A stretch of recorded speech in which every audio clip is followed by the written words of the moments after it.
Til at starte med hælder vi 1,5 deciliter sød mælk i 1 deciliter mål.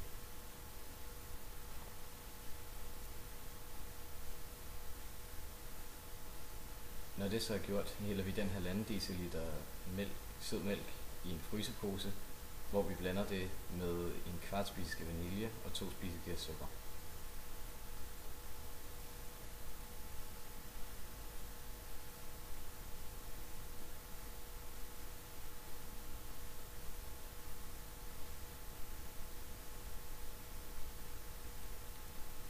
Derefter rystes blandingen indtil vanilje og sukker er opløst i mælken.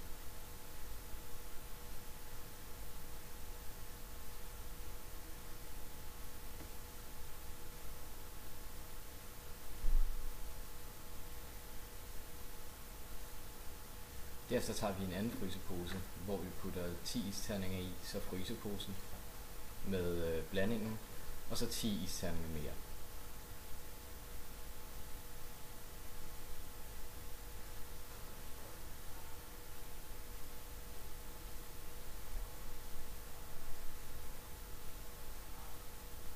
Så tager vi 3 spiseskær salt, som vi hælder oven på isterningerne, og lukker den yderste pose.